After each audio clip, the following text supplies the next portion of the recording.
Ya, vamos a seguir con la clase. Preguntas de la tarea. ¿Ya? Vamos a leerla un poco. Vamos a leer la tarea, ¿cierto? Dice, primero, les entrego registros y rangos de periodo para trabajar.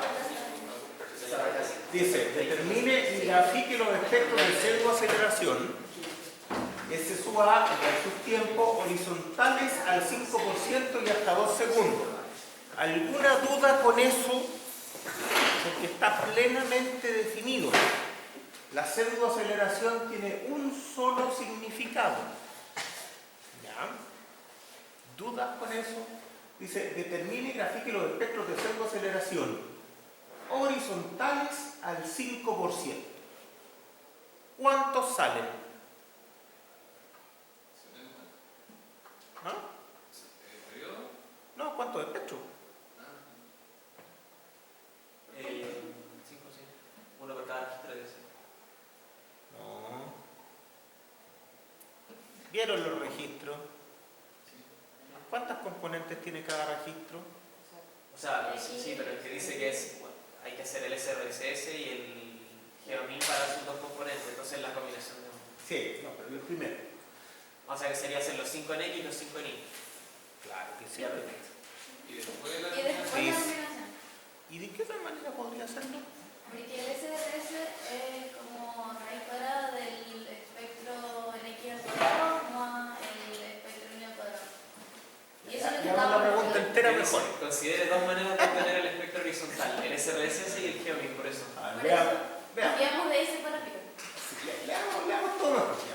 Determine y grafique los espectros de pseudoaceleración SA horizontales al 5% y hasta 2 segundos. A ver, los registros que les entrego son registros completos, por lo tanto son de 3 componentes, 2 horizontales y una vertical. En general, las horizontales son norte-sur y este-oeste. Por lo tanto, simplemente leyendo la primera, yo pensaría y esperaría que tienen 10 espectros. 10 por un lado, perdón, 5 por un lado, 5 para el otro, pero 10 espectros horizontales. Listo. B, dice, determine y grafique el espectro correspondiente a la media y el espectro correspondiente a la media más una desviación estándar. Ya, ahí necesito alguna otra cosa. Después dice, considere dos maneras de obtener el espectro horizontal. Ya, o sea, mi problema es que en cada registro tengo 2 componentes horizontales, pero me están pidiendo el espectro horizontal, que es lo que nos pasa siempre. El espectro horizontal es uno solo, ¿ya? Pero tengo un registro de 2 componentes. ¿Cómo tengo el espectro horizontal? Hay un montón de formas de hacerla, unas mejores que otras, ¿cierto?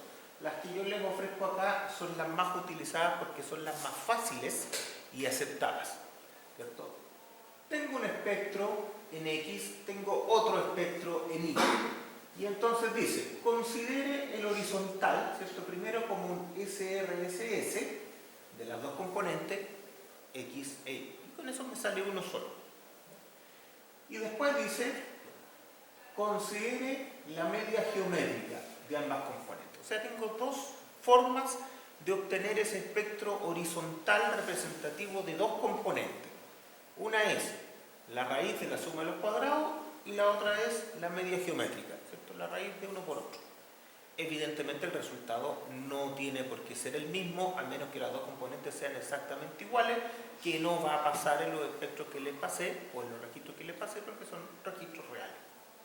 Entonces, tienen eso, les van a salir 5 espectros de media geométrica y 5 espectros SRSS horizontales.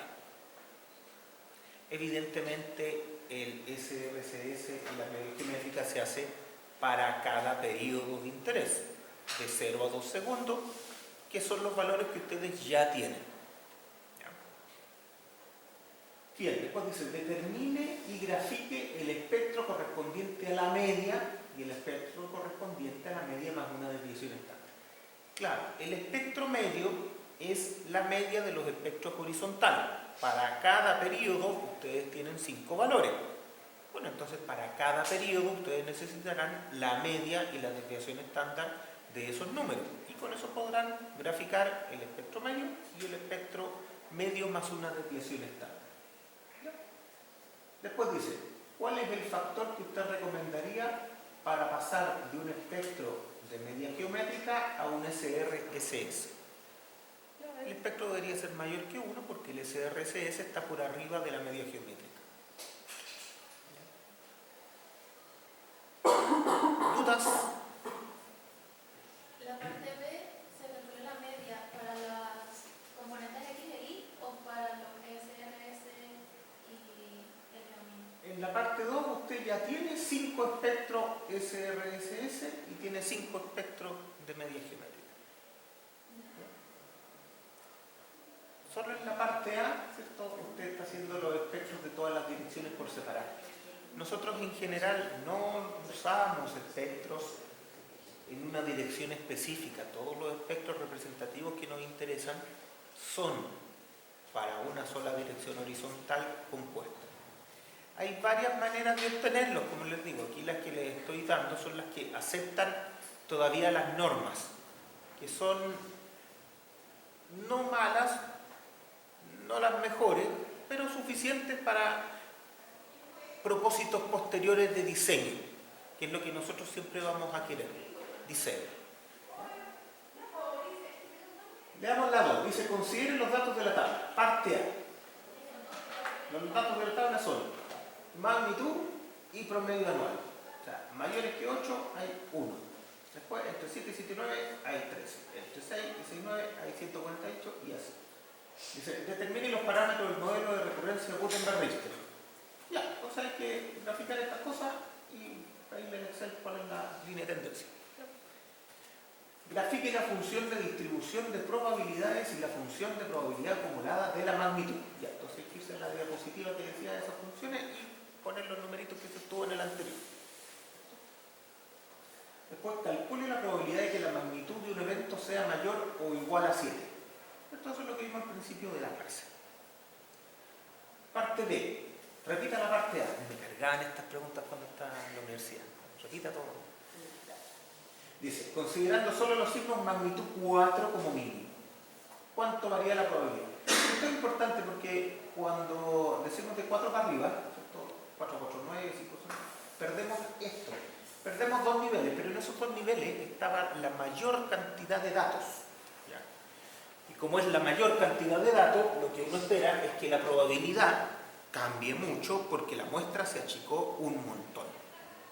¿Ya? Entonces ahí debería cambiar muchísimo la probabilidad porque estoy perdiendo un montón de datos. Y el último, eran 3, ¿cierto? Dice, considere que en la zona sur de Chile, el segmento 1, ¿hasta el segmento 1? Ahí está, segmento 1, ese es el segmento 1. En el segmento 1 han ocurrido 4 eventos de magnitud relevante mayor que 8. Calcule la tasa anual y el periodo de retorno utilizando 3 intervalos de tiempo. No se conoce el próximo evento. Ya eso se nos doy, ¿cierto? Este es el regalito más fácil porque aquí la gente normalmente lo hace mal. Porque dice, ¿cuántos eventos hay ahí? Y dicen 4. Y no son 4. Son 3. Porque los eventos se caracterizan por su distancia al próximo. Por lo tanto, es imposible que tenga ahí 4. Tengo 3 intervalos. Eso es lo que caracteriza los eventos. Yo no conozco el próximo evento, por lo tanto no tengo un cuarto intervalo, tengo solo 3 intervalos. ¿No? Claro, cuando usted tiene 500 eventos, la diferencia es re poca, entre 500 y 499, pero cuando tiene 3 o 4 le cambia todos los resultados. Entonces, mucho cuidado con eso. ¿Ya? Denle una vuelta, pero dense cuenta que son 3. Profe, ¿Sí? tengo una consulta, pero quería ver si puede ir a la diapo donde se ve el tema de la función de distribución de probabilidad y la acumulada. ¿La que vimos al principio? Sí, la donde está acotada por arriba y por abajo.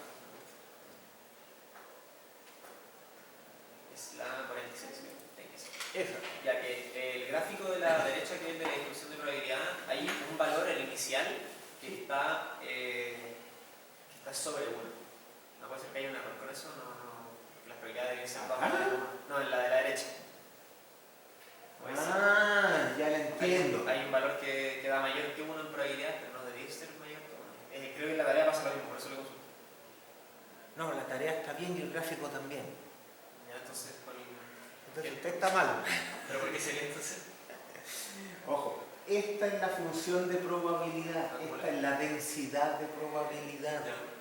La integral bajo la curva es la probabilidad.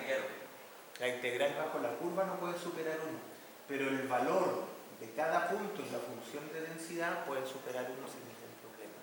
Ya, te digo entonces que simboliza, digamos, la densidad. Tipo, ya yo calculo una probabilidad y me está dando mayor a 1, o sea, por ejemplo, calculo la densidad y me da mayor a 1. ¿Qué significaría eso? Sí, más número abajo. O sea, que es como que la mayor parte de las probabilidades está concentrada ahí, digamos. La mayor parte de aquí, claro, si usted empieza a calcular, para eso sirve la función de densidad de probabilidad, ¿cierto? En la normal se ve mejor, pero esta es media fea. Pero claro, aquí si usted pregunta, ¿dónde es más probable que yo encuentre mi valor? En esta zona de acá. Esto, en la zona alta, por ejemplo, si yo quiero valores entre 5 y 6, tengo una probabilidad baja. Si quiero valores entre 4 y 5, tengo una probabilidad bastante alta. Porque la probabilidad es el área bajo la curva. Ya lo sé. Pero el valor, es que eso es un error súper común. Acá no puedo superar 1, porque si no, esta cuestión va a estar mal. Pero acá no hay ningún problema con que yo supere 1, porque lo que ando buscando es el área bajo la curva. ¿Ya? Entonces, no hay problema. Estábamos entonces empezando la parte entretenida. Aquí. Ya. Voy a insistir un poco en que esta parte es complicada, así que pongan atención, a ver si tratamos de entender entre todo lo que aparece aquí en las diapositivas. Ya. Recordemos un poco. Vamos a querer hacer un análisis de amenaza. ¿Qué es el análisis de amenaza? ¿Qué es el objetivo? El objetivo es tan simple como decir, yo necesito para mi proyecto un espectro de diseño que esté en formato de pseudoaceleraciones, ¿cierto? Por lo tanto, una cosa que se parezca a eso. En este eje voy a tener los S sub A, en este eje voy a tener los periodos, y es algo así como lo que yo quisiera tener. ¿Ya? Para poder después entrar a las normas, ¿cierto? Ocupar mi análisis modal espectral o lo que quiera, pero necesito este input para diseño. Ese input, en principio, puede venir de un análisis de amenaza, que es la evaluación, ¿cierto?, de la exigencia o la intensidad en sitio a partir de todos los datos de que yo disponga. Ahora, todos esos datos de que yo disponga están metidos en distintos modelos. Están metidos en el modelo de Gutenberg-Richter para relacionar la cantidad con la magnitud, está metido el modelo de Poisson para incorporar las ventanas de tiempo, está metido las leyes de atenuación para incorporar las variaciones con la distancia sitio, la magnitud de distancia con el sitio, y están también los modelos numéricos que me entregan cuál es la probabilidad de que aparezca una distancia determinada, los modelos fuente-sitio. Entonces, todas esas cuestiones juntas nos pueden llegar a hacer una buena estimación de la demanda, que es lo que nosotros vamos a querer. ¿Ya? Eso. Ahora, insisto, en estricto rigor, uno hace un análisis de amenaza para un valor. ¿Ya? O sea, yo resuelvo todos mis problemas buscando, por ejemplo, el S sub A para 2 segundos. Por ejemplo. Ya. Después me doy cuenta que tengo que volver a repetir el procedimiento para todas las ordenadas espectrales que yo necesite. ¿Ya? No es que esta cosa, recuerden que esto siempre es análisis numérico, no es que esto me vaya a dar un gráfico. Yo tengo que encontrarlo a partir de las cosas que yo esté buscando. ¿Ya? Entonces, repitamos nuevamente. Y lo voy a leer acá. Se amenaza cíclica, estimación de alguna medida de intensidad del movimiento del suelo esperado en un determinado sitio. Típicamente PGA o S sub A. Insisto, antiguamente solo íbamos al PGA, las leyes de atenuación no servían para eso. Hoy día Las leyes de atenuación están calibradas para el S sub A en todo el rango de periodos de interés.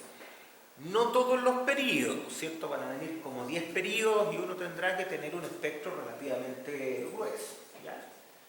Comúnmente se busca una demanda para el diseño que obedezca a un periodo de retorno medio de 43, 475, 975 u otro que se quiera. Esos números no son aleatorios, los puse ahí porque vienen de algún tipo de análisis, son los que normalmente uno va a querer, ¿cierto? 475 años, el de 1000 años, ¿cierto? Que es más o menos un 5% en 100 años, o 250 años, por ahí anda. Este que es con periodo de retorno 2475, que es el famoso MCE que ocupan los gringos. ¿Ya? Siempre necesitamos algo, nosotros vamos a llegar a algún objetivo. ¿Ya? Entonces, ojo con esto, tengo que definir también no solo la medida de intensidad, sino para qué lo quiero. El para qué lo quiero normalmente va de la mano de definir cuál es el evento que me interesa caracterizar. Y en eso del evento que me interesa caracterizar, normalmente nos referimos a él mediante el periodo de retorno medio. Esa es la idea. Bien, entonces dice, paso 1, determinación de fuentes sismogénicas. ¿Cómo las evalúo? ¿Cómo las detecto? Bueno, a través de geología, fallas, etcétera, etcétera.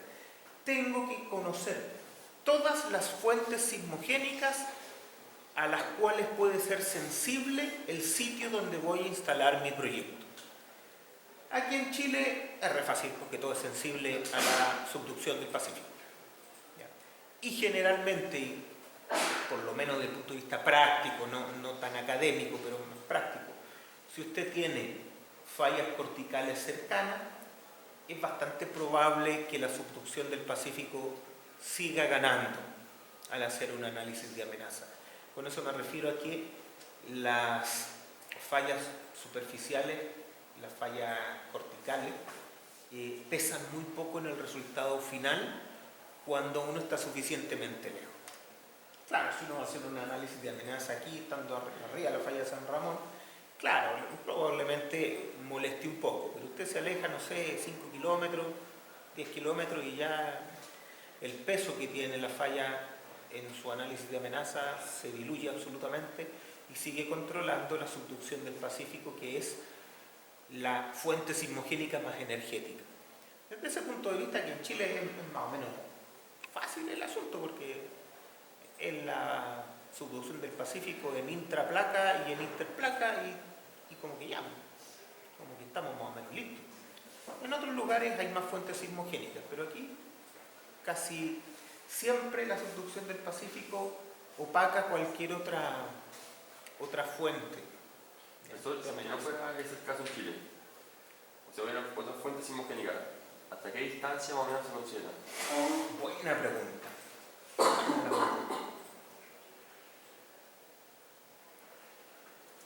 Es relativo.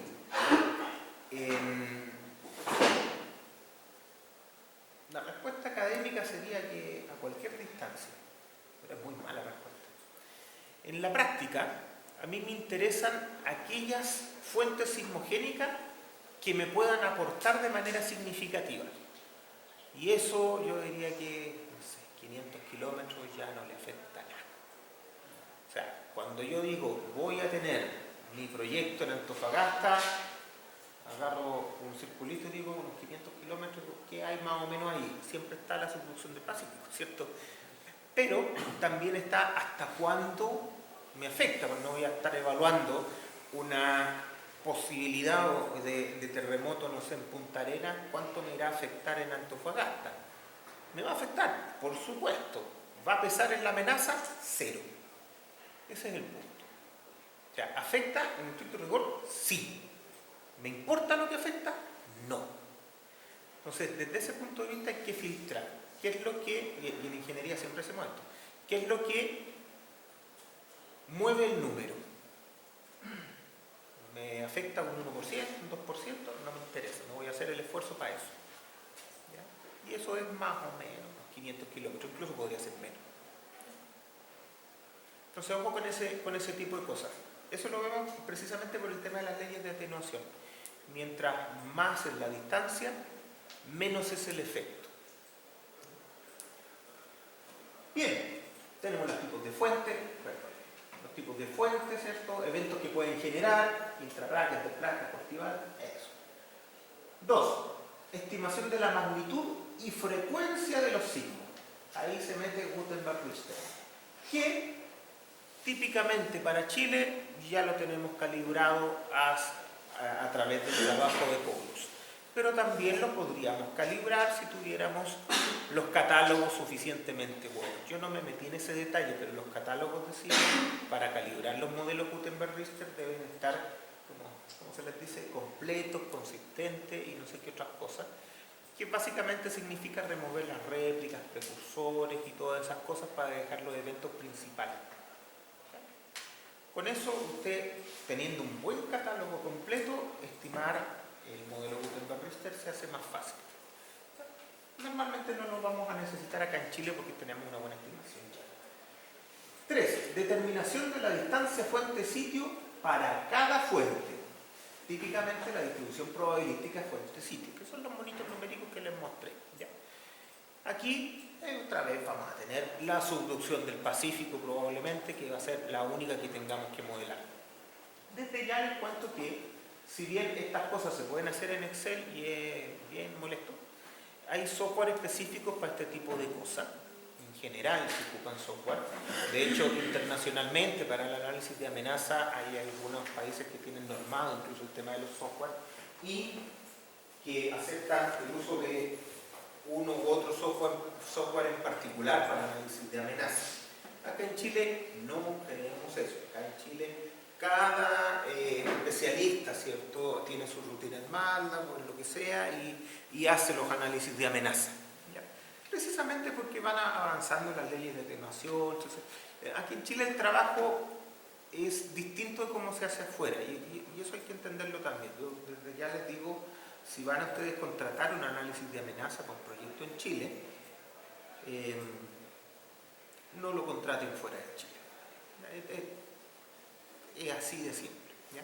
En el resto del mundo esta cosa está normada, clara, y como les digo, ustedes van a Estados Unidos, a lo mejor ahí van a una oficina y esa oficina mete los datos al software y les da su análisis de amenaza, está perfecto, pero acá no funciona así.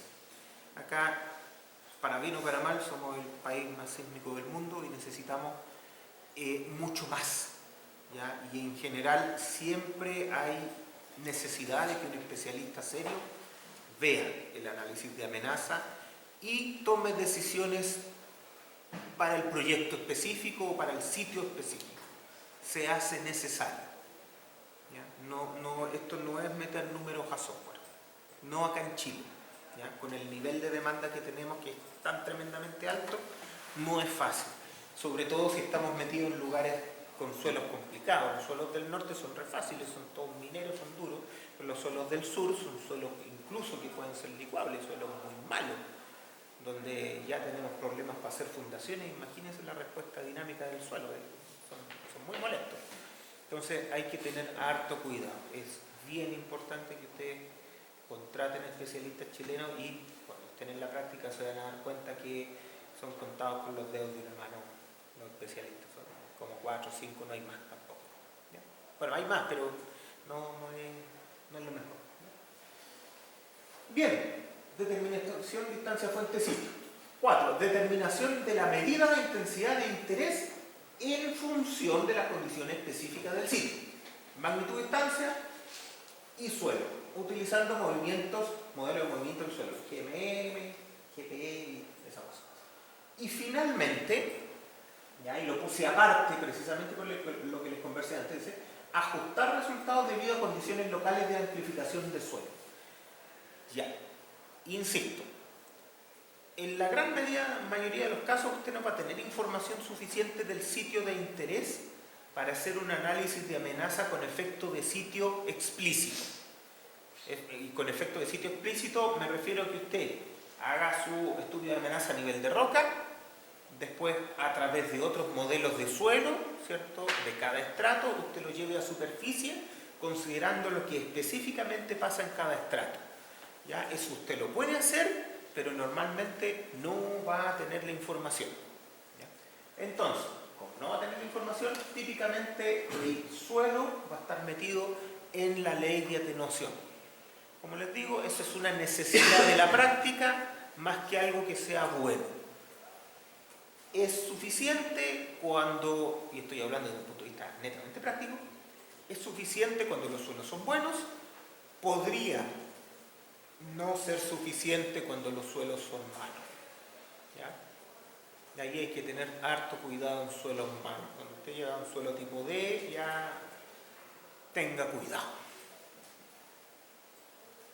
Tipos de análisis, tenemos dos.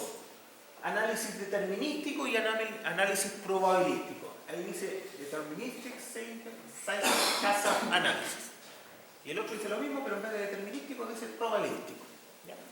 ¿Cuál es la diferencia de estos dos?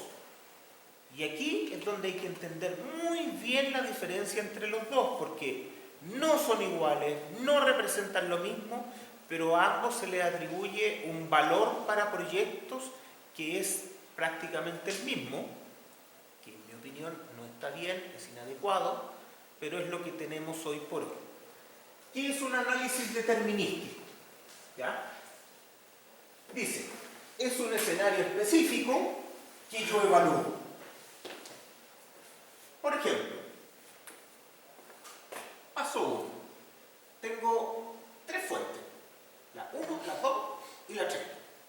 3 fuentes que pueden afectar a mi sitio. Pueden haber más fuentes, pero son están más lejos y por lo tanto no afectan a mi sitio o su efecto ya se diluyó por la distancia. Entonces tengo 3 fuentes que podrían afectar de manera importante a mi sitio. Lo primero es que yo digo, como especialista, ¿cierto? Porque yo sé, en esas fuentes voy a poner un sismo de magnitud M1, M2 y M3 y ese es el que va a controlar. ¿Por qué? Porque yo lo sé. Lo podría saber por un montón de cosas, ¿ya? Por ejemplo, decir, mira, es que se han producido eventos en esa fuente que son como mucho magnitud 8, entonces yo no creo que vaya a haber uno mayor. Podría ser. O podríamos decir, mira, es que, ¿sabes? Yo le pregunté al geólogo y la capacidad generadora de esa fuente es 8,5. Así que voy a considerar un 8,5 ahí y listo, porque es lo mayor que se puede producir. Estoy inventando con todas estas cosas, ¿no? ¿Ya? Solo estoy diciendo que es un juicio experto respecto a la magnitud que voy a poner en cada una de las fuentes. Después también voy a decir, mira, ya que me inventé la magnitud, me invento la distancia, o la derivo, como dicen los que saben. Tengo la distancia fuente-sitio. ¿Ya? Digo, además de la magnitud, yo sé dónde se va a producir el evento y le asigno una distancia. Bueno, le asigno otros parámetros, pero esos son de menos peso. Magnitud y distancia.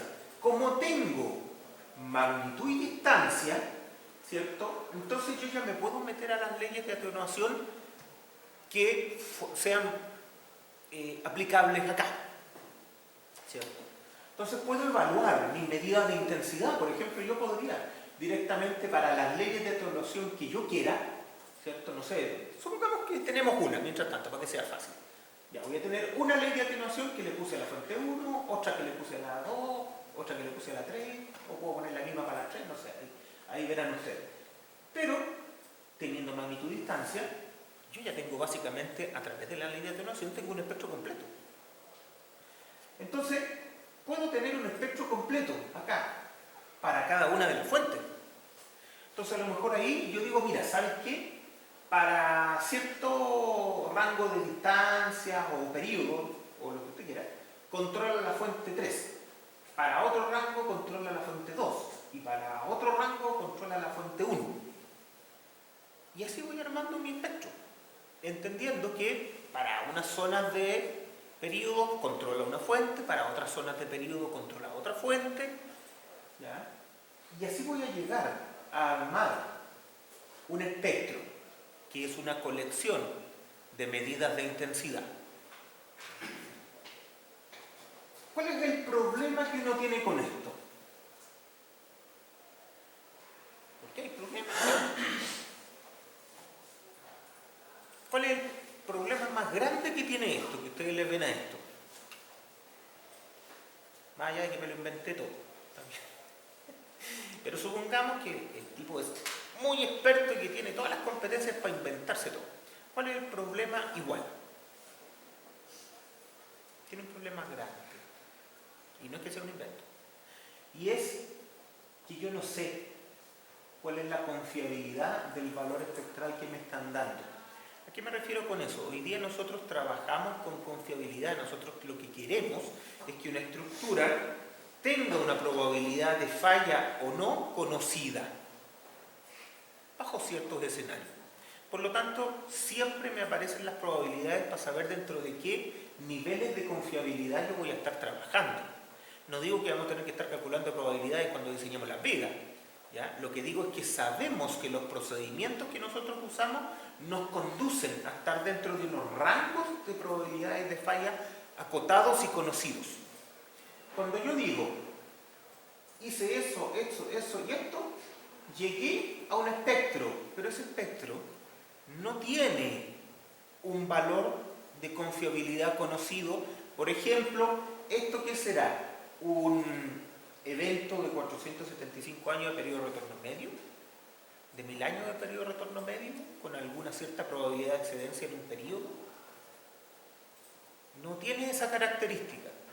Por lo tanto, yo no conozco bien el nivel de confiabilidad que tiene. Y aquí me salté una parte que a lo mejor ustedes lo detectaron. Y es que yo digo, tengo la magnitud, tengo la distancia y tengo la medida de intensidad. No. Si yo evalúo directamente la ley de atenuación con magnitud y distancia, voy a tener la media de la medida de intensidad. ¿Y qué es lo que yo voy a usar para mi medida de intensidad?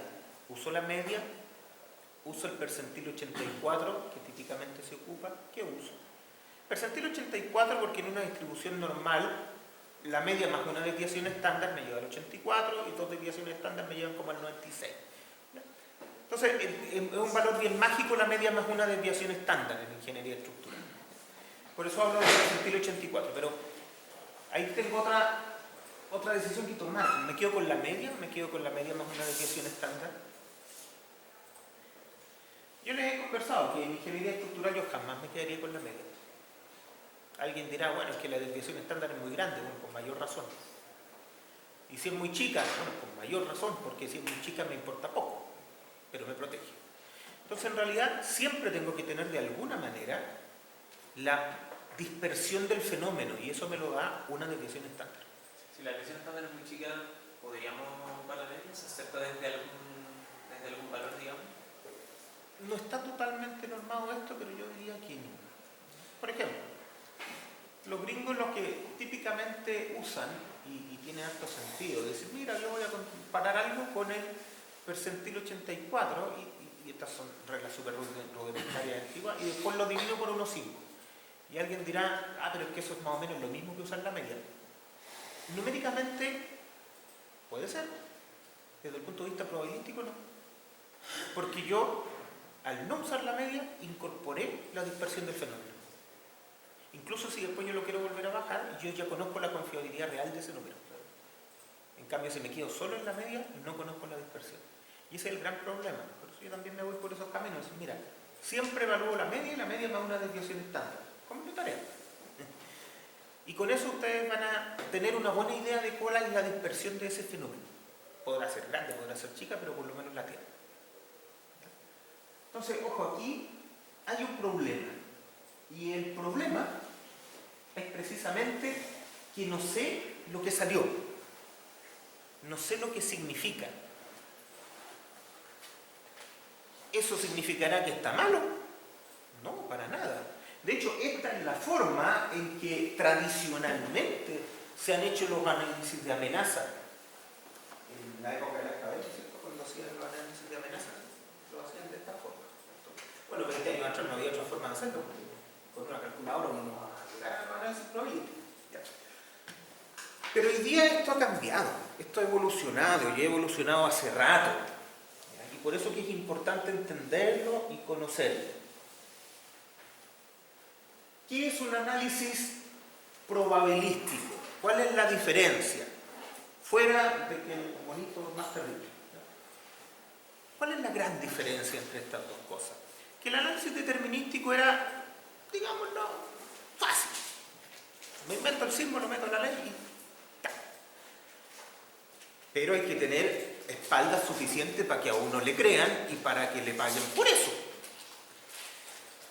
El análisis probabilístico es distinto. Es un análisis que trata de incorporar todas las incertidumbres propias del fenómeno, lo que lo hace notablemente más complejo. ¿Ya? Por ejemplo, cuando yo voy a las fuentes, ya no tengo una distancia fija. Tengo una función de distribución, ¿cierto?, de potenciales distancias. ¿Ya? Tengo una probabilidad de que la distancia sea una u otra a cada fuente. No tengo una distancia. Cuando evalúo las magnitudes, ¿cierto?, magnitud versus ventana temporal, ¿cierto?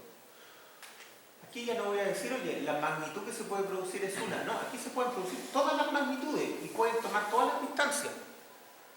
Lo que yo tengo que resolver es cuáles son las distancias y las magnitudes que me van a hacer más significativo el valor de la medida de intensidad que yo ande buscando. Tengo que empezar a integrar toda esa incertidumbre.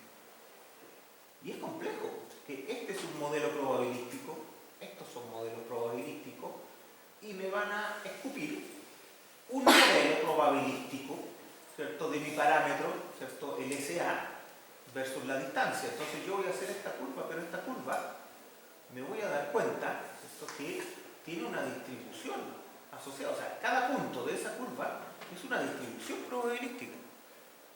No es un punto. Entonces, aquí la cantidad de datos y cálculos que se empiezan a generar son gigantescos, son inmanejables. Pero tienen un valor. Y es que yo voy a poder llegar a definir, ¿cierto?, una tasa, normalmente un lambda, lo que uno encuentra acá, que me dice, mira, el S sub A, para ese periodo, en este sitio, tiene una probabilidad de excedencia de tanto en la ventana de tiempo. Lo tiene. Eso es lo que yo gano al pasar a un estudio probabilístico versus un determinístico, que es una ganancia gigantesca, porque vuelvo al espacio de la confiabilidad estructural, vuelvo a tener control sobre los valores. Como resultado, el resultado final de acá, que también va a ser un espectro, ¿es mejor o peor que el otro? ¿Es más grande o más bajo que el otro? Ya. ¿Cuál sería la razón para no hacer un probabilístico y quedarse con un determinístico? Es bien complejo. Pueden haber casos en que los determinísticos sean adecuados, pero no son tantos. Si ustedes se fijan, aquí, en esta metodología, hay una naturaleza de confiabilidad metida, una naturaleza de considerar las variaciones de todo el fenómeno, o todas las que conocemos. Desde ese punto de vista, estoy integrando todo lo que conozco, y eso hace que el resultado sea confiable, que tenga un valor. Típicamente se dice que estos valores probabilísticos salen mucho más altos que los análisis determinísticos y por lo tanto son poco realistas. Y mi impresión es que no es así, no es lo que me ha pasado.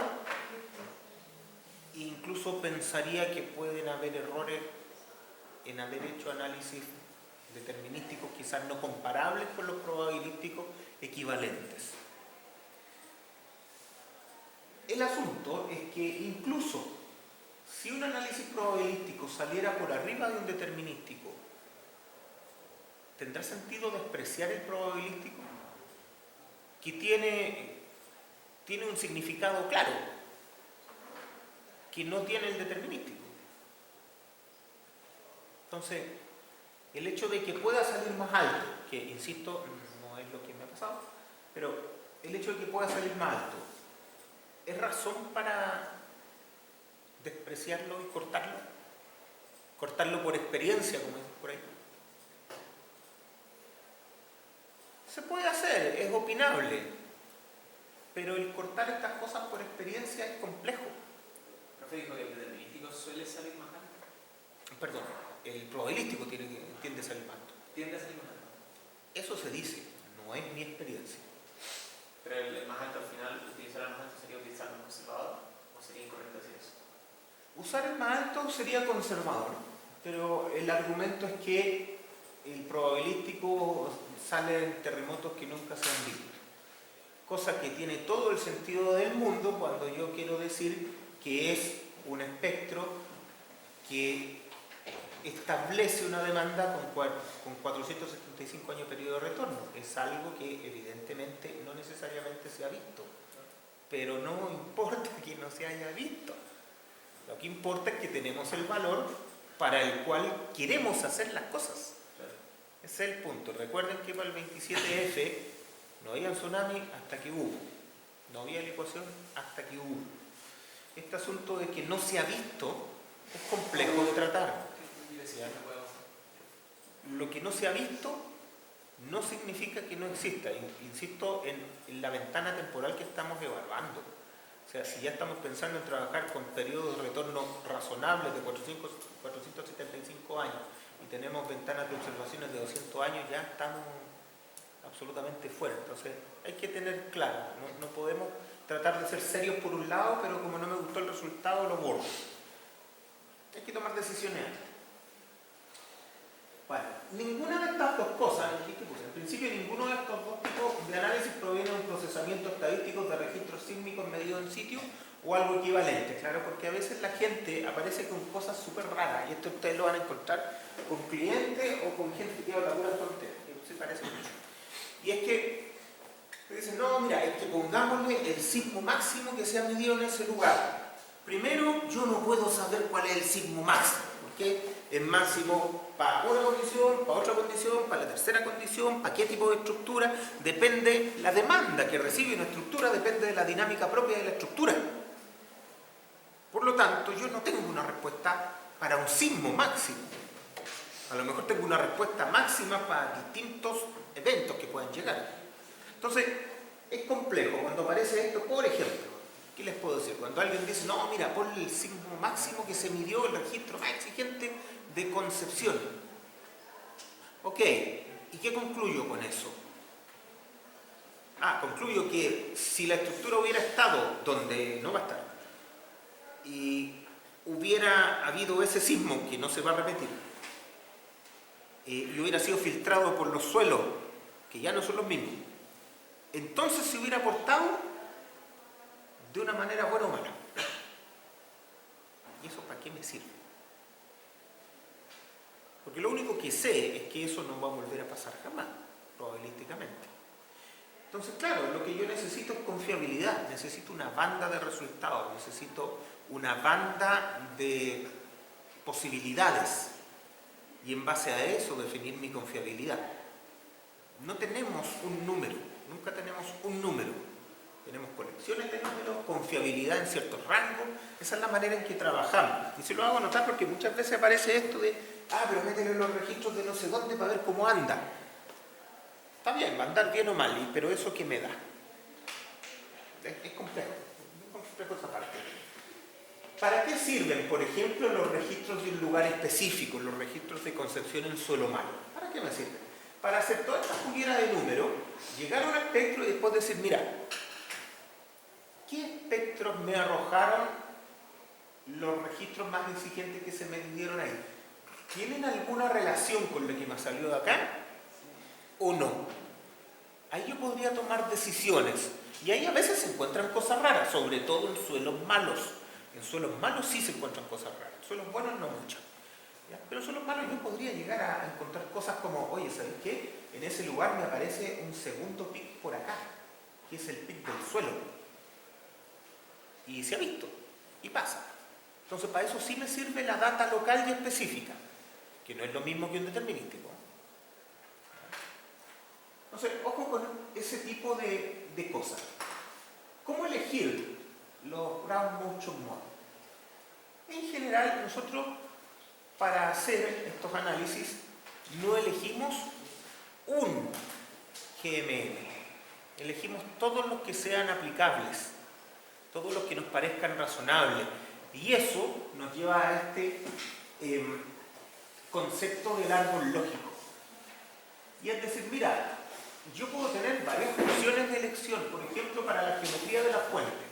¿Cierto? Alguien dirá, ya, pero aquí está la subducción del Pacífico. Sí, pero la geometría de la subducción del Pacífico la han definido varios autores. Ya les soplo que en realidad ocupar una u otra no nos cambia nada. Pero en la investigación, alguien podrá querer irse por ahí. Entonces, a lo mejor tenemos varias geometrías de la fuente y nosotros no queremos usar una, la usamos todas. Y les damos un valor, ¿cierto? Un peso a cada una de esas ramas. Bueno, la suma de esos pesos tiene que ser 1, porque si no, no funciona. Calcular esto es un corcho y es con doctorado. Pero yo puedo asignar esos valores a lo mejor un poco más a ojo, porque esos valores tienen un solo significado, y es la confiabilidad que le estoy dando yo como especialista a cada una de esas cosas. Y eso es una interpretación clarísima. Por lo tanto, si yo confío mucho más en esa geometría, le doy más peso. Pero eso no significa que desprecie las otras. ¿Se fijan? Este concepto de árbol lógico es súper bueno porque es aplicable a un montón de cosas. Aquí lo estoy viendo en el análisis de amenaza, pero es muy bueno para esto. Leyes de atenuación, por ejemplo, aquí hay varias. Jones et al, Atkinson, Stau, Contreras, Abrahamson. Entonces hay varias. Y aquí les doy peso en función de la confiabilidad de cada una de ellas. ¿Se fijan? Esto, bueno, esta rama se repite para acá. Entonces al final uno termina con colecciones de números y los puede construir, el SA final, lo puede construir a partir de estos árboles lógicos. Esto es tremendamente importante porque ustedes dirán, ¿y si yo contrato al profesional A y al profesional B y le digo, hágame un análisis probabilístico, utilice estas leyes de atenuación, utilice esta geometría de la falla, utilice estos datos? Uno dirá, me van a dar el resultado muy parecido. No. Dos especialistas en amenaza le van a dar dos resultados tremendamente diferentes. Porque es un problema particularmente sensible a decisiones que uno toma en el camino. No van a estar ninguno de los dos malos, probablemente los dos buenos, pero con valores muy distintos. Y eso nos genera problemas en los proyectos. ¿Cuál usamos? ¿El mayor para que sea conservador o el menor porque es más barato? Bueno, todas esas cosas empiezan a pisarnos los pies en los proyectos.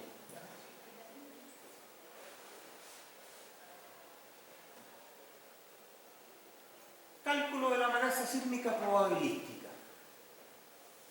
Miremos un poco. Cuando yo quiero calcular algo, normalmente me aparece esta ecuación cuando quiero un análisis de amenaza probabilístico. La ecuación, ¿qué trata de decir? Quiere una tasa, ¿cierto? Una tasa definida, la tasa de excedencia anual, caracterizada por el periodo de retorno medio. Normalmente por eso buscamos lambda, ¿ya? Para un análisis probabilístico. Y eso es la probabilidad, ¿cierto?, de que una medida de intensidad sea mayor a algo. Aquí es donde yo integro las cosas, ¿cierto? Aquí es donde me doy cuenta que el calcular eso está sujeto a un montón de cosas. Por ejemplo, aquí tengo la probabilidad de que la medida de intensidad sea superior a un valor, y por eso tengo que integrar, pero también ese valor, que en general está sujeto a algo, tendrá que estar sujeto a la magnitud y la distancia. Como esta es una función continua, ¿cierto?, yo tendré que integrar la función de densidad de la magnitud por el diferencial de la magnitud y tendré que integrar la función de densidad de la distancia por el diferencial de la distancia. Claro, rápidamente cuando yo traspaso esto a números más humanos, ¿cierto?, me doy cuenta que estos son números, normalmente esto no es continuo sino que es discreto, y entonces esta integral se va a transformar rápidamente en una sumatoria. ¿Ya? Y entonces aquí yo voy a tener ciertos rangos, ¿cierto? Voy a necesitar, por ejemplo, probabilidades. Aquí es donde aparece la magnitud, sujeto a que sea igual a otra magnitud. No, esto es un rango. Aquí aparece justo lo que estábamos viendo de que la magnitud va de 4 a 5, ok. Esto tengo que interpretarlo como de 4 a 5 con de 4 a 5. ¿Ya? Y ahí puedo transformar esto. Numéricamente esto es jodido, es molesto, y por eso es que uno lo hace con software. ¿Ya? Pero sepan que el análisis probabilístico tiene un sentido, tiene un valor y tiene un significado, del cual carece el determinístico. ¿Significa que el determinístico nunca lo tengo que tomar en cuenta? No, no es eso. No es eso. Aplicación. Y esto es complicado, así que tratemos de entenderlo juntos, a ver de qué se trata esto. Dice, se busca un parámetro específico que tenga una probabilidad de excedencia específica en un periodo de tiempo específico, considerando todas las fuentes homogéneas, relaciones magnitud-distancia, por ejemplo, PGA. El número de eventos en un año, ¿cierto?, con magnitud buscada mayor que cualquier magnitud, considerando una fuente sismogénica, es eso. Que viene de la ecuación anterior, ¿no? ¿Ya? ¿Cuál es el problema? Alguien dirá, oye, pero esto está súper fácil porque es la tasa para una fuente y yo después integro en todas las fuentes, que en castellano simple es sumar para todas las fuentes. Sí, pero el problema está aquí. ¿Cómo determino yo la probabilidad de que una medida de intensidad sea mayor a un límite? ¿Cómo lo determino? Y aquí es donde se hizo el mayor aporte, ¿cierto?, por un caballero que era Cornell, este es el modelo de Cornell, ¿cierto?, que en realidad el profesor Esteva, que es mexicano, lo derivó por los mismos años, pero Cornell era gringo, más famoso, entonces, pero es un modelo de Cornell y Esteva. Entonces, ¿de qué se trata esto? Es decir, mira, ¿cómo puedo calcular eso? Porque si calculo eso está todo resuelto. Entonces, lo que plantea el modelo de Cornell es decir, podemos asumir que es una probabilidad condicional y que depende solo de la magnitud y la distancia. Y adicionalmente considerar que la magnitud y la distancia son variables independientes. O sea, con eso se puede resolver eso. Y eso es lo que considera el análisis de amenaza. ¿Qué tan bueno es esto? Es bueno porque en realidad sí, esto depende de la magnitud y distancia. Esencialmente depende de más cosas porque las leyes de atenuación tienen más cosas. Pero esencialmente depende de magnitud y distancia. Y magnitud y distancia en general son independientes. ¿O no tanto? No es tan claro, parece, que magnitud y distancia sean totalmente independientes. Depende de la fuente, de la forma de la fuente. Tampoco es tan claro. Ya, pero aceptémoslo. Entonces, ¿cómo nos queda la probabilidad condicional? ¿Cierto? Esta es la probabilidad que está sujeta a magnitud y distancia. O sea, esta probabilidad en realidad depende de la magnitud y distancia. Y yo entonces tendré que calcular también cuál es la probabilidad de que la magnitud sea esa y que la distancia sea esa. ¿Se fijan? Estas cosas se empiezan a complicar un montón, ¿no? No lo van a tener que hacer en las tareas, ¿ya?, ni en la prueba, pero me gustaría que me sigan con esto, ¿ya?, para que vean por qué es complicado. Ya quedó claro, ¿cierto?, esa parte. Ya. Bueno, generalmente se consideran logaritmos y... Ya. ¿Cuál es la gracia? Y esto es para resolver esto. ¿Ya? Vamos a hacer un ejemplo y vamos a ocupar esto. Por eso lo estoy tratando de desenredar. Normalmente el logaritmo de i tiene distribución normal. ¿Ya? El logaritmo del i, que es la medida de intensidad, que nosotros tenemos en la cabeza, que es el S sub a, que es de acá, para un periodo dado, ¿cierto?, un periodo de vibración de la estructura dada, ¿cierto? El logaritmo tiene distribución normal, por lo tanto i tiene distribución log normal. Ya. ¿Para qué nos sirve eso? Para hacer un cambio de variable. ¿Ya? Esto es útil numéricamente, conceptualmente no aporta nada, pero numéricamente es útil. ¿Por qué? Porque si yo tengo, ¿cierto?, una distribución normal con una media y una desviación estándar definida, la puedo transformar a través de un cambio de variable en una distribución normal estándar, con media 0 y desviación estándar 1. ¿Por qué querría yo hacer eso? porque esa cuestión está tabulada hasta en el Excel. Y entonces es fácil de resolver numéricamente. Por eso querría hacer yo un cambio de variable. Entonces, por ejemplo, si cambio la variable y en vez de y trabajo con z, digo, bueno, para pasar de y a z simplemente tengo la variable menos su media o esperanza dividido en la desviación estándar. Bueno, tengo eso, por lo tanto tengo esto. Y yo sé, ¿cierto?, que al pasar de esta distribución a esa que es estándar, también sé que la probabilidad de que el y grande sea mayor que el y chico es exactamente la misma que el z grande sea mayor que el z chico. ¿Ya? Con ese cambio de variable es más fácil calcular numéricamente, pero no le suma ningún tipo de concepto a esto. Bien, si esto es una función normal, entonces esto tiene solución conocida.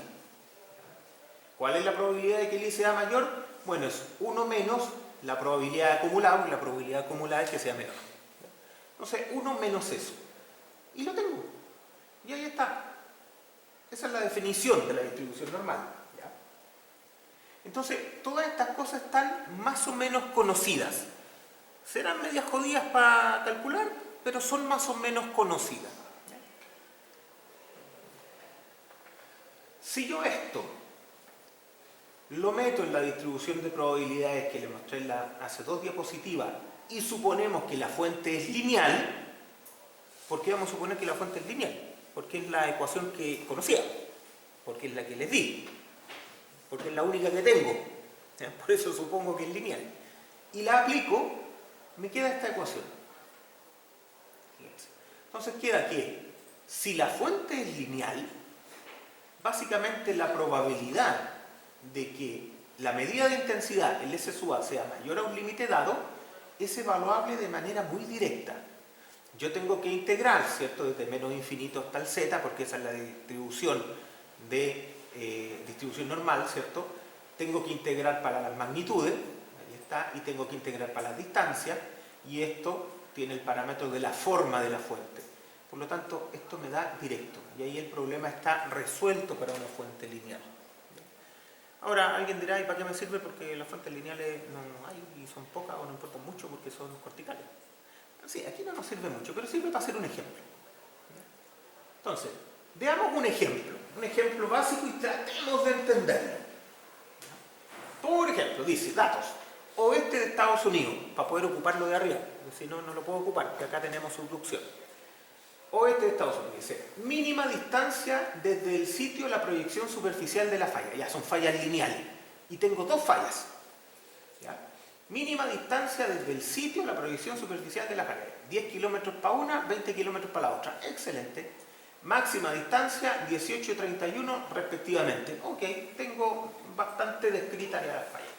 Largo de una 30, largo de la otra 65. Ya, tengo las 2 fallas absolutamente identificadas y la posición del sitio respecto a ella. Está listo. Máxima magnitud de terremoto esperada. 7,5 en la 1, 8,5 en la 2. Ya, me dieron hasta el M máximo. Está listo. Me lo regalaron.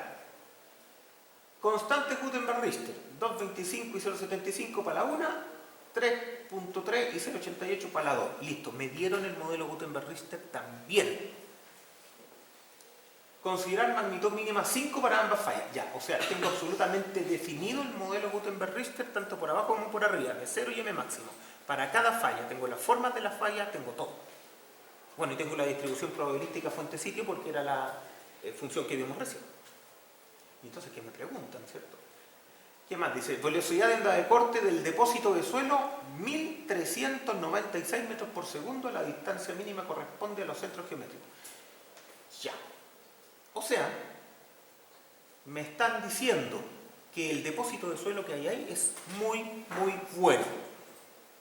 Casi roca, el mejor suelo. ¿Ya? Y esto es precisamente para el uso de las leyes de atenuación, el tipo de suelo. Para eso lo necesito. ¿Qué se pide? Dice, probabilidad de excedencia para un PGA de 0,3 G en 100 años.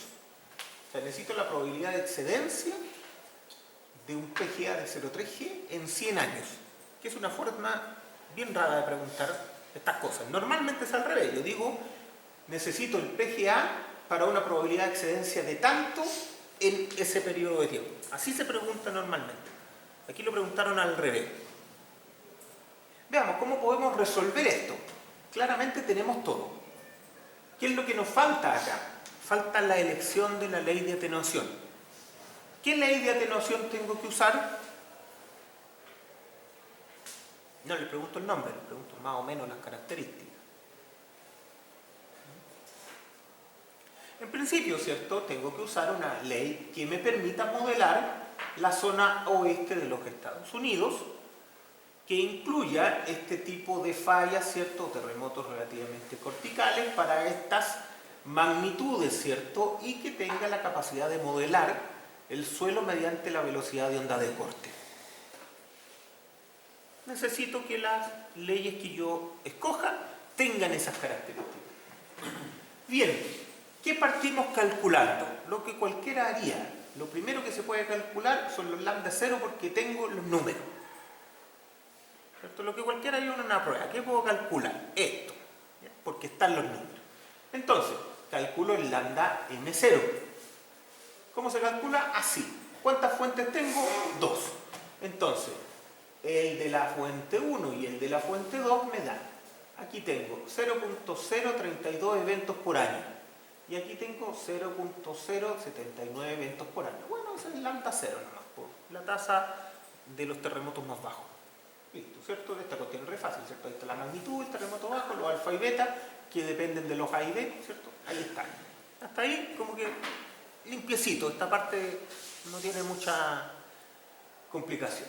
Después, se puede proceder a desarrollar una ecuación expresada en la variable z, explícitamente en términos de magnitud y distancia. ¿Sí? Para esto, debido a la ubicación, se elige la ley de Bohr, Joyner y Fumal. Para PGA. Ya, esta ley en particular es media antigüita y solo predice PGA, pero todo lo que necesitamos para este ejemplo es el PGA. Y es una ley absolutamente aplicable. Ojo que este es un ejemplo, no vayan a usar esta ley para ninguna cosa que hagamos en el curso.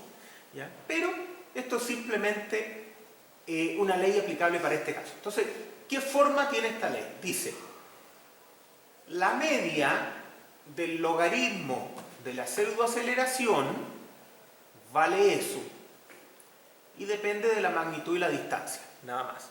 Y esto tiene una desviación estándar, ¿cierto? El logaritmo de eso, ¿cierto? El logaritmo de eso tiene una desviación estándar de 0,52. Excelente.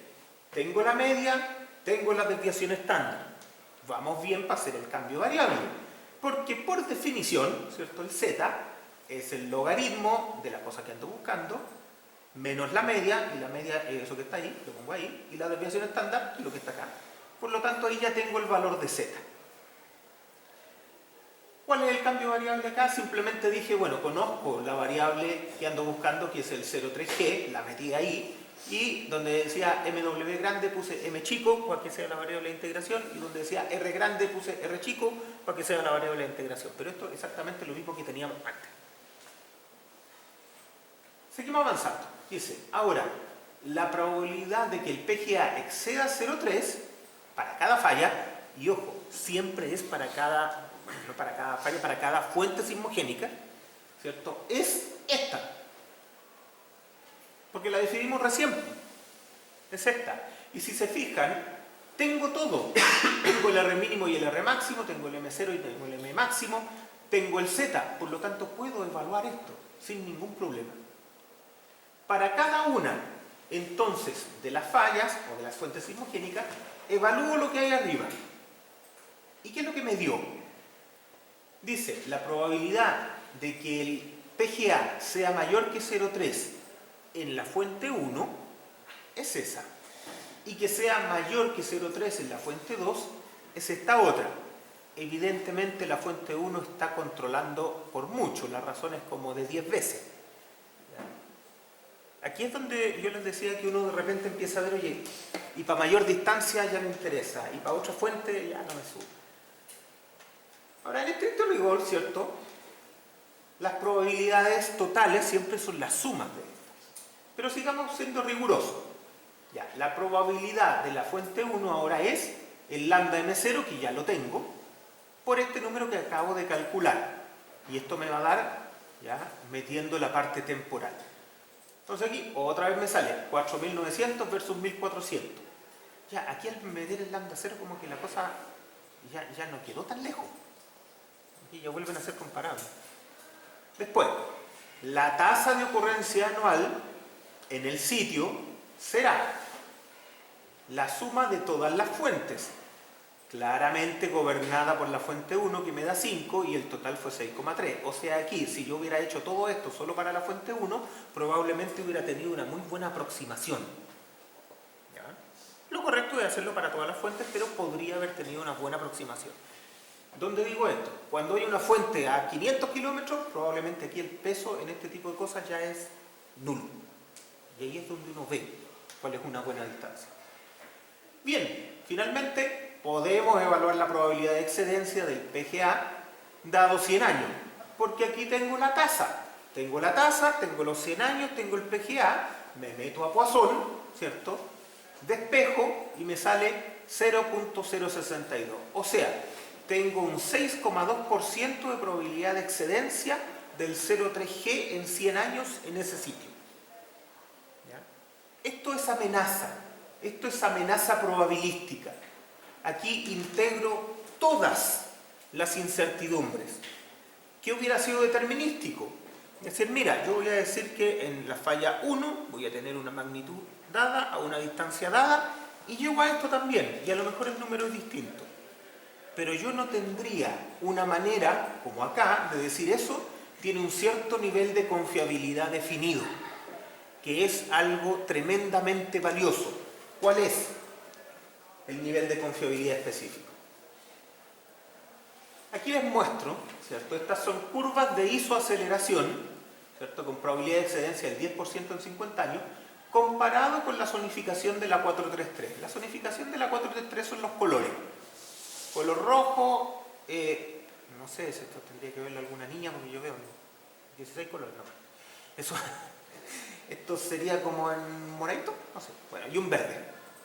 Ya, entonces ahí tengo las zonificaciones sísmicas que nuestra normativa reconoce. Y esto son curvas de isoaceleración, ¿cierto? Con una probabilidad del 10% en 50 años. Más allá de los valores que tengan, ¿qué es lo que uno esperaría? Esperaría que las curvas de isoaceleración fueran parecidas a las zonificaciones sísmicas de la norma. Eso tendría mucho sentido, ¿no? Bueno, vemos que tanto parecido no tienen. En algunas zonas sí, en otras zonas no. Las curvas de isoaceleración se meten a veces por varias zonas. ¿Qué nos hace pensar eso? Primero, que la zonificación sísmica está como la acuífera, pero ¿tendrá esto una importancia tan grande como para cambiar la zonificación? Hasta el momento todos reconocemos, porque estos estudios son desde hace mucho, imagínense, este que yo le estoy citando del año 2002, hace 20 años, todavía tenemos la misma zonificación. Ya, se reconoce actualmente que la zonificación sísmica chilena no es buena. Pero eso no significa que sea mala. Para efectos de diseño, ¿cierto? Una estructura, el dimensionamiento de una estructura tiene muchos más aspectos que únicamente la demanda de corte basal de diseño. Tiene muchas más cosas. Por lo tanto, esto hasta el momento se ha considerado suficientemente razonable. ¿Es representativa? Más o menos. ¿Es buena? Quizás no. ¿Es suficiente? Pareciera que sí. ¿Ya? Claro, con este tipo de resultados uno empieza a pensar si en realidad en la medida que yo pueda darme el lujo quizás de hacer un análisis de amenaza en cada punto en que yo voy a hacer un proyecto, parece que debo hacerlo. ¿Ya? Entonces esto va más en esa dirección, de decir, mira, sí, si puede hacer un análisis de amenaza, hazlo. ¿Salió igual que lo que pedía la norma? Perfecto, lo aplaudimos, seguimos. Lo más probable es que no sea igual que el de la norma. ¿Dónde es importante esto? Voy a insistir por enésima vez en suelos blandos sobre todo. En suelos blandos donde voy a tener la mayor cantidad de problemas.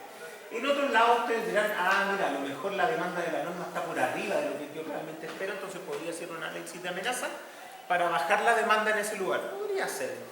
No es el objetivo en general bajar la demanda, pero sí darme cuenta que hay lugares que pueden estar muy por arriba de la demanda estándar normativa y ahí tengo que tener cuidado. ¿Ya? Esos son los lugares donde yo tengo que tener mucho cuidado. Bueno, creo que se me acabó el tiempo. Sí, se me acabó el tiempo. La próxima clase sigo con esto que ya queda súper poquito de amenaza. Les sugiero que repasen esto, que le den una vuelta. Esto es complicado, es difícil, no se los voy a preguntar en las tareas o en las pruebas, pero me gustaría que lo entiendan. ¿Ya? Eso. Nos vemos.